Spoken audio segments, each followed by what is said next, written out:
2 weeks ago, I put out a video called Stop Singing Like You Speak. The basis of that video was something I'm going to call the singer's accent. Essentially, as you continue singing and learning how to sing and learning what it feels like to sing, you learn how to open things up, how to resonate better, how to equalize your tone, and things like that. Today, I'm going to contradict a little bit of what I said in that video and talk about emotional expression and adding that into your sound. So we've all heard a lot of great singers in our past. We've heard people that are louder, more quiet, more breathy, more expressive, all kinds of different things, right? But I'm interested to find out what is it that's happening that really gives us an emotional hit. When we really feel somebody singing and we really feel it in our body, what is it that physically happened that really made us connect to what that person's saying? Now, some might not find this that interesting, but as a vocal coach and a professional vocalist, I find it very interesting. I think it's amazing that we have so many different ways that we communicate that are just not just sound based, but emotionally based, energy based, body language based, so many different ways that we communicate with each other. But could it be as simple that in an auditory way like this, through singing, through listening to something, that we might be actually picking up on the emotion of what somebody's saying, singing, whatever, by the engagement of the muscle groups in their face? I recently did a vocal analysis of a girl named Mafra, who's been blowing up and doing a lot of really amazing covers, and she's got a really great voice. At the end of this cover track she did, which was called Unethical, she really just got into this emotional space that hit all of us. In the comment section of the video that I made, everybody was talking about that ending and how she kind of went over this and she did this and how we all felt that. So let's check that out here and see what's going on a physical level, not just an auditory level, but a physical level that's adding this sound. Got me amazed, have you any mercy every time you hurt me, baby? Tell me if I'm not giving enough. If you ever owe me, let me go. So, still hits me.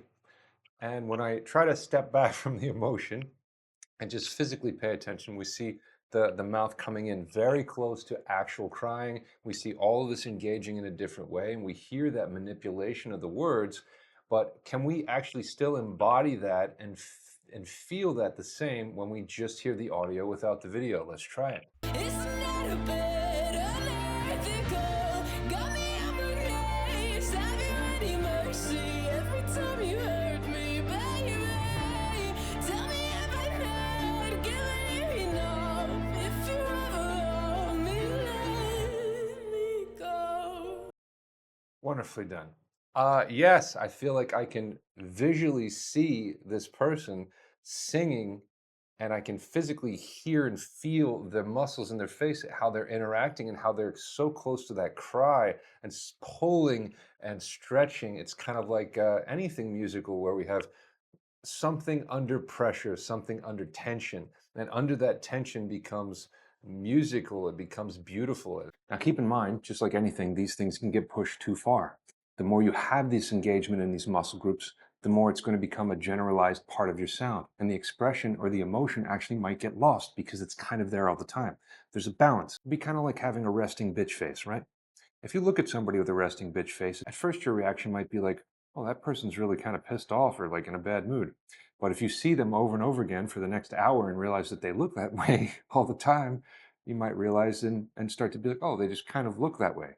And it becomes a generalized thing. It's the same with singing. Here again, of course, is always the spectrum and the balance that you're trying to achieve. Let's go to the end of the spectrum where we hear something that's kind of done so much in terms of the musculature in the face and the jaw that it becomes part of a stylistic sound, but it kind of loses emotional connection. It kind of loses that feeling where we can understand what the person's going through. So I've brought up a band called Blink 182 because I grew up playing a whole bunch of their music and being a big fan. I do not bring this up because I want to make fun of anything or I'm being negative, but I'm referencing the overuse of the mouth and the overuse of some of these muscles and how that can kind of change the direction of what I'm talking about. Where are you? And I'm so sorry. I cannot sleep, I cannot dream tonight. I need somebody and always. This sick, strange darkness comes creeping. So many people have referenced this over the years and come up with ways to make fun of Tom DeLonge and stuff because of this kind of what we'll call California accent. And I've referenced it a bunch of times too. But again, It almost makes the words kind of more stylistic. It makes everything more musical in a way, but it doesn't necessarily draw us in terms of emotion. I actually kind of don't know what the hell he's talking about. And if I look it up, I'm like, oh, maybe I can make some connections and it's metaphorical and it's whatever it is. But again, when we talk about the muscles in the face and adding expression, it tends to get lost there. Where are you? And I'm so sorry. I cannot sleep. I cannot dream tonight. Tonight. There's so much there. Tonight. People don't cry that way. If they did, that would be really crazy. Hey, if you're enjoying this video and you want to learn more, you can click the link in the description or the pinned comment. I have so much more I can show you, and there's so much more to learn about your voice. If you're wondering why watching this video why I look sweaty, it's because I am. It is 100 degrees in France, and I do not have air conditioning. It's one of the dumbest things I've ever experienced. So I have fans on, and that's not helping.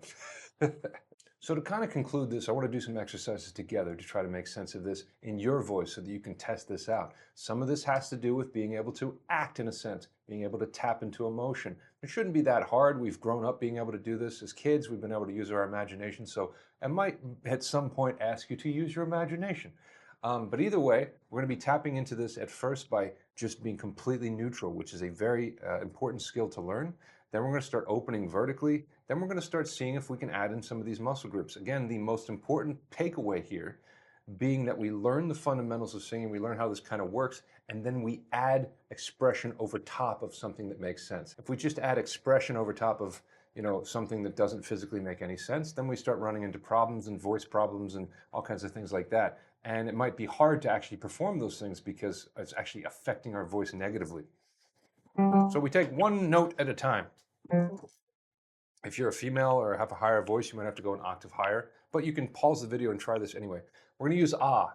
Ah in and of itself is pretty much what the voice always wants to return to. It's the most neutral position. If I go ah, I didn't have to really do anything to achieve that. So all I got to do here is I just open the mouth ever so slightly open, and then I just have this neutral face like this, right? Ah. Now, if you know about singing, I'm adding a little bit of support or whatever, but it doesn't matter right now. We're just ah. Ah. Ah. Ah. So there's no muscle engagement in my face almost whatsoever. I'm just literally trying to stay comatose. Like this. Now let's open a little bit more vertically, try to pay attention to that resonance just kind of bouncing around and just kind of feel more connected to everything just by opening a little bit more. Ah, ah, ah, ah. You might hear that my vibrato is kicking in a little bit better. There's a little bit better of an equalization of the pressure and the sound as that resonance is allowed to vibrate a little bit more, resonate a little bit more. Now, we're going to do a thing here where we're going to use the word mine. And however you can connect to that in your mind, mine is the word we're using. However you can connect to that, I want you to think about something that you've lost, something that you lust after, something that whatever you can connect to. In my case, it would probably go in some sad, melancholy direction because that tends to be the music and the way that I do these things. But I want you to try to connect to that. And we're going to start trying to bring these muscles into the face, and we're going to move towards being emotional with it, whether you can or cannot do that and turn that on like a light switch. It doesn't necessarily matter, but I want you to try to move in that direction. I will as well. So if I have the word mine, again, we have neutrality. Mine, mine. We have opening. Mine, which actually kind of moved me a little bit further away from maybe just actual expression that you could hear and understand in terms of pain. Mine. And now as I added a little bit of that in, and you see my face contort a little bit and move a little bit more towards crying and things like that, being emotional like this, you actually hear a little bit more and you feel a little bit more. Let's move up. Mine, mine, mine, mine. So even I can actually take a little bit of that vocal fry. Mine, mine. And you start to hear that painful sound kind of creeping in there, and it's actually starting to affect me emotionally as well. Keep going up higher, closer to your bridge. See if it gets better. See if you're moving yourself more towards that part of your voice, if it gets more intense. Mine,